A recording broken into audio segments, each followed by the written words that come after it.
नमस्कार, यह कहानी है गांव का गरीब मटन वाले की।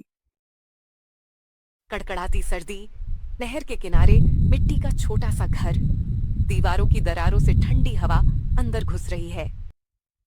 एक फटी रजाई में रामू और उसकी बेटी रानी दुबके बैठे हैं। पिताजी, घर में राशन भी खत्म हो गया और जलाने को लकड़ी भी नहीं बची। कल सुबह क्या खाएंगे? ठंड कैसे काटेंगे? आज पूरा दिन गांव में भटका, पर कोई काम ही नहीं मिला बेटा। जेब खाली है, दिमाग सुन पड़ा है। कल फिर जाइए ना काम ढूंढने। कहीं ना कहीं तो मिलेगा ही। मैं संभाल लूंगी, आप हिम्मत मत छोड़िए। जाऊंगा बेटा, जब तक ये बूढ़े हाथ चल रहे हैं। तेरे सामने हार नहीं मानूंगा, बस तू साथ देना। सुबह की हल्की धुंध। रामू अलग अलग घरों के दरवाजे पर जाता है। काकी, जरा सुनिए। कोई भी छोटा मोटा काम हो तो बता दीजिए। 2 वक्त की रोटी के बदले जो कहोगी कर लूंगा। अरे, तू वही ना, नहर वाला मांस खाने वाला रामू। हमारा दरवाजा भी अपवित्र कर दिया। जा, हमारे यहाँ तेरे लिए कोई काम नहीं। दूर हट। काकी, काम से मतलब रखो, थाली से नहीं। भूख सबको लगती है, चाहे शाकाहारी हो या मांसाहारी। हमारे यहाँ मांसाहारी के लिए ना काम है ना जगह। काका, खेत में मजदूर चाहिए हो तो रख लो। जो मजदूरी ठीक लगे दे देना। बेटी के मुंह पर ताला लग गया है भूख से। तेरे जैसे को खेत में घुसने दूंगा तो पूरी फसल अपवित्र हो जाएगी। हम शाकाहारी हैं। मांस खाने वालों को काम देना पाप समझते हैं। आगे बढ़, यहां से कुछ नहीं मिलेगा। इनके लिए मैं इंसान नहीं, सिर्फ मांसाहारी हूं। ना काम ना इज्जत। शाम ढल रही है। गांव की सबसे बड़ी हवेली में रामू हिचकते कदमों से आंगन में प्रवेश करता है। आजा रामू, क्या हाल बना लिया है अपना? लगता है बहुत बुरे दिन चल रहे हैं तेरे। बोल, क्या काम है? सेठ जी, घर में ना अनाज बचा है ना लकड़ी। बेटी 2 दिन से आधा पेट खा रही है। अगर आप 2-3 सौ उधार दे दें, मैं मेहनत करके मूलधन लौटा दूंगा। पर एक बात साफ कहता हूं, ब्याज मैं जिंदगी में नहीं दूंगा। ना ब्याज को सही मानता हूं। वाह रे, जेब में फूटी कौड़ी नहीं और बातें उसूलों की। बिना ब्याज के रुपए दूंगा तो मेरा क्या फायदा? मैं कोई धर्मशाला चलाता हूं क्या? फायदा ये होगा सेठ जी कि एक मजबूर की जान बच जाएगी। आपकी तिजोरी से कुछ नहीं घटेगा, पर मेरे घर का चूल्हा जल उठेगा। ऊपर से जब दूंगा, अपनी खुशी से दूंगा, पर उसे ब्याज नहीं कहूंगा। ठीक है, मान लेते हैं तू ब्याज नहीं देगा, पर मैं भी सेठ हूं। मुफ्त में दया नहीं बेचता। तेरे लिए एक अलग तरह की शर्त है मेरे पास। कैसी शर्त सेठ जी, सीधी बोलिए। घुमा फिराकर नहीं समझता मैं। अभी जो रुपए मांगे हैं पूरे दे दूंगा। ना ब्याज ना कुछ और।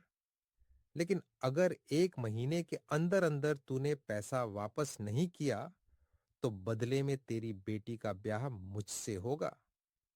क्या मेरी बेटी आपसे? सेठ जी, आप उसकी बाप की उम्र के हैं। लड़की कोई कर्ज की रसीद नहीं होती जो पैसे के बदले थमा दी जाए। ये कैसी बात कर रहे हैं आप? अरे मना कर दे। कौन जबरदस्ती कर रहा हूं? बिना रुपए के भी रह सकता है तू। भूख और ठंड से दोनों की जान जाती है तो जाए। मैं तो बस सौदा रख रहा हूं। एक तरफ रुपए, दूसरी तरफ तेरी बेटी। चुनना तुझे है।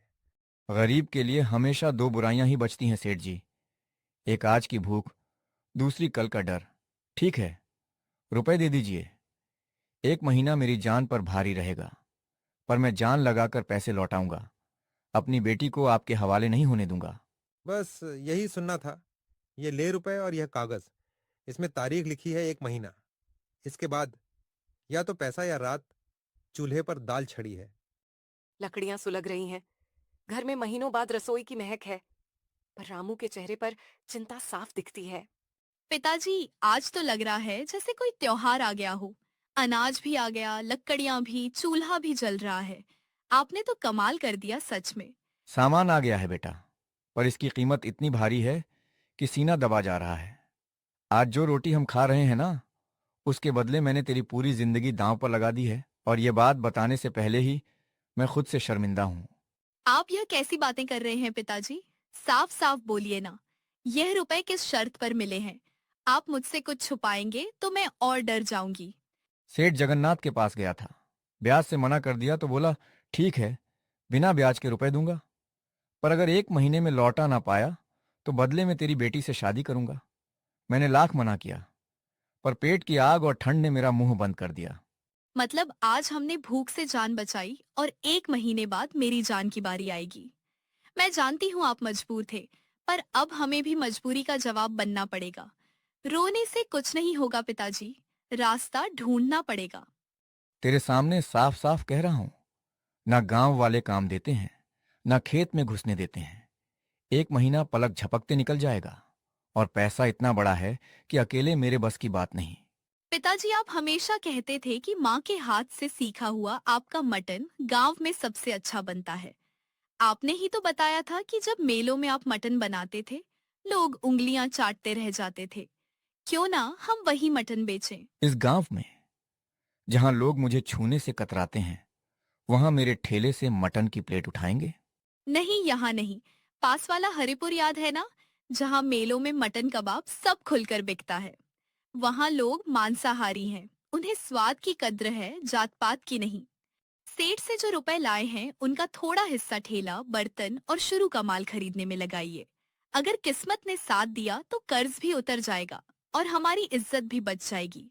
तू छोटी है पर बहुत समझदार है रानी। सही कह रही है। कर्ज डूबने देने से अच्छा है उसी से धंधा खड़ा कर ले। चल कल सुबह ही हरिपुर चलेंगे, तेरे बाप के हाथ का मटन आजमाएंगे दुनिया पर। हरिपुर गांव का चौराहा, पुराना किराए का ठेला, उस पर चूल्हा और बड़ी देग। मटन की खुशबू ठंडी हवा के साथ फैल रही है। आओ भैया, गर्मा गर्म मसालेदार मटन ठंड में जिस्म गर्म कर देगा, रोटी के साथ भरपेट खाने लायक।